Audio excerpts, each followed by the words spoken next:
بسم اللہ الرحمن الرحیم۔ السلام علیکم۔ حضرت نوح علیہ السلام کی قوم عراق میں آباد تھی۔ یہ لوگ شرک میں مبتلا تھے۔ اللہ تعالیٰ نے حضرت نوح علیہ السلام کو توحید کا پیغام دے کر اس مشرک قوم کی طرف بھیجا، اور حضرت نوح علیہ السلام 950 سال تک اپنی قوم کو تبلیغ فرماتے رہے۔ حضرت نوح علیہ السلام کی ذات ایک معجزہ تھی۔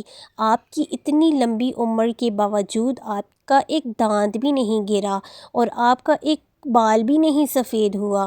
آپ کی جسمانی طاقت میں کبھی کمی نہیں آئی اور پوری عمر قوم کی ایذا رسانی کو صبر کے ساتھ سہتے رہے، اور سب انبیاء سے آپ کو زیادہ عمر عطا کی گئی۔ ایک روایت میں آتا ہے کہ جب آپ کی موت کا وقت قریب آیا تو فرشتہ جبرائیل آیا اور پوچھا، اے سب سے لمبی عمر والے نبی، آپ نے دنیا کو کیسے پایا؟ نوح علیہ السلام نے فرمایا، ایسے محسوس ہوا کہ ایک کمرے کے 2 دروازے ہوں اور ایک سے آدمی داخل ہوا اور دوسرے سے نکل جائے۔ قوم نوح سے پہلے سب لوگ توحید پر قائم تھے، ایک خدا کی عبادت کرتے تھے۔ سب سے پہلے شرک کی ابتدا قوم نوح سے ہوئی۔ ابن عباس رضی اللہ تعالیٰ عنہما فرماتے ہیں کہ شیطان کے بہکانے سے قوم نوح نے ان کی جگہوں پر بت نصب کیے جہاں وہ بزرگ بیٹھے تھے، اور ان بزرگوں کے نام پر ہی بتوں کے نام رکھے۔ طوفان نوح میں یہ بت مٹی میں دب گئے، مدت تک وہ دفن رہے۔ آخر مکہ کے مشرکین کے لیے شیطان نے ان کو برآمد کیا۔ جب نوح علیہ السلام کی قوم شرک میں ڈوبی ہوئی تھی اور نوح علیہ السلام ان کو ایک خدا کی عبادت کی طرف بلاتے تھے، دن رات صبح شام ہر وقت توحید کی دعوت دیتے، اکیلے اکیلے کے پاس جا کر مجمعوں اور محفلوں میں بھی خدا کا پیغام ان کو سناتے، مگر لوگ ان کو سخت تکالیف پہنچاتے، آپ کو مجنون کہتے، دھمکیاں دیتے اور یہ بھی کہتے کہ اگر آپ اپنی تبلیغ سے باز نہ آئے تو ہم آپ کو پتھراؤ کر کے ہلاک کر دیں گے۔ نوح علیہ السلام کی قوم کے بعض لوگ جب حضرت نوح علیہ السلام کو کہیں پاتے تو بعض اوقات ان کا گلا گھونٹ دیتے تھے، یہاں تک کہ وہ بے ہوش ہو جاتے تھے۔ پھر جب افاقہ ہوتا تو اللہ سے دعا کرتے، اے میرے رب، میری قوم کو معاف فرما دے، وہ جانتے نہیں ہیں۔ حضرت ابن عباس رضی اللہ تعالیٰ عنہما فرماتے ہیں کہ ان کی قوم ان کو اتنا مارتی کہ وہ گر جاتے تو ان کو ایک کمبل میں لپیٹ کر مکان میں ڈال دیتے تھے اور یہ سمجھتے تھے کہ یہ مر گئے، مگر پھر بھی جب اگلی روز ان کو ہوش آتا تو اللہ کی طرف بلاتے، تبلیغ کے عمل میں لگ جاتے۔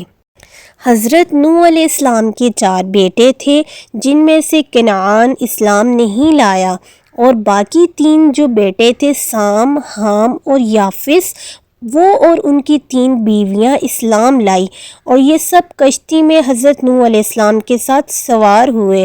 ان میں سے سام کی اولاد سے اہل عرب اور اہل فارس سے، دوسرے بیٹے حام کی اولاد سے ممالک اور ہندوستان کی آبادیاں دنیا میں پھیلیں۔ تیسرے بیٹے یافس کی اولاد سے ترک منگول اور یاجوج ماجوج کی نسلیں پھیلیں۔ حضرت نوح علیہ السلام کی بیوی، جس کا نام بعض علماء نے واغلہ بتایا ہے، کہ وہ ایمان نہیں لائی۔ بیٹا کنعان بھی ایمان نہیں لایا۔ وہ بیٹا حضرت نوح علیہ السلام کا حقیقی بیٹا نہیں تھا، بلکہ آپ کی بیوی کے پہلے شوہر سے تھا۔ اسی طرح سب لوگ حضرت نوح علیہ السلام کو کہنے لگے کہ یہ دیوانہ تو ہمارے باپ دادا کے زمانے سے چلا آتا ہے، پاگل ہے، اس کو منہ نہیں لگاتے تھے۔ آخر حضرت نوح علیہ السلام نے اللہ سے اپنا دکھ عرض کیا اور دعا کی، اور آخر میں عرض کیا، اے میرے رب، تو نہ چھوڑ زمین پر کافروں کا ایک گھر بسنے والا۔ اس وقت وحی نازل ہوئی، اے نوح، اب ہمارا عذاب آئے گا پانی کی صورت میں، لہٰذا تو کشتی بنا اور ایمان والوں کو عذاب آنے کے وقت اس کشتی میں سوار کر لینا۔ حضرت نوح علیہ السلام کشتی بنانے کا طریقہ نہ جانتے تھے۔ حضرت جبرائیل علیہ السلام نے بذریعہ وحی ان کو کشتی بنانے کا طریقہ سکھایا۔ حضرت نوح علیہ السلام نے سال یا ساگوان کی لکڑی سے کشتی تیار کی۔ 2 سال میں کشتی تیار ہوئی۔ اس کشتی کی لمبائی 300 گز، چوڑائی اور 50 گز اور بلندی 30 گز تھی، اور اس کی 3 منزلیں تھیں، یعنی 3 درجات تھے۔ اس کشتی کے سب سے نچلے درجے میں جنگلی جانور، درندے اور چوپائے تھے۔ درمیانی منزل میں گھوڑے، اونٹ اور پالتو جانور تھے۔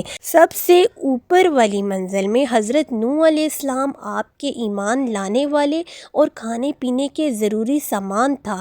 نوح علیہ السلام کو حکم ہوا تھا کہ ہر جانور کا ایک جوڑا اپنے ساتھ کشتی میں سوار کرو، تو اس سے معلوم ہوا کہ نوح علیہ السلام کی کشتی میں ساری دنیا بھر کے جانور جمع نہیں کیے گئے، بلکہ صرف وہ جانور جو نر مادہ کے جوڑے سے پیدا ہوئے ہیں اور پانی میں زندہ نہیں رہ سکتے، اس لیے تمام دریائی جانور اس سے نکل گئے، اور خشکی کے جانوروں میں بھی بغیر نر مادہ کے پیدا ہونے والے حشرات الارض سب نکل گئے۔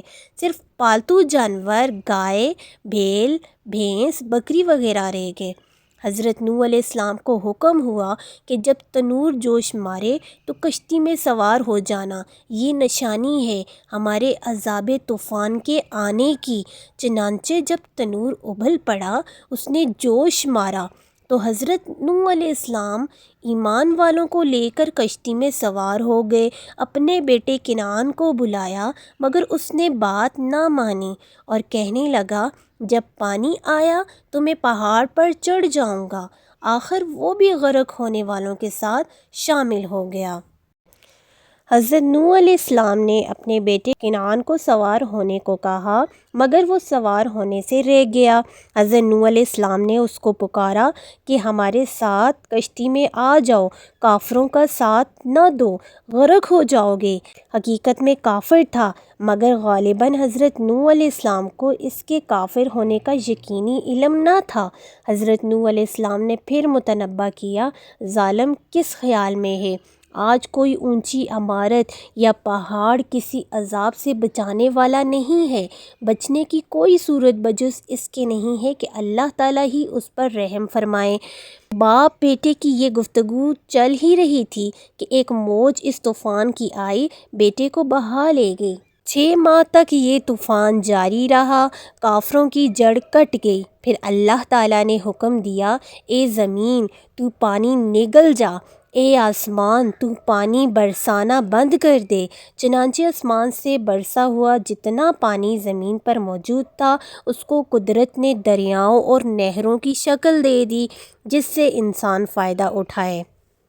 اور حضرت نوح علیہ السلام 10 رجب کو کشتی میں سوار ہوئے۔ اس کشتی نے بیت اللہ شریف کے مقام پر پہنچ کر 7 مرتبہ طواف کیا۔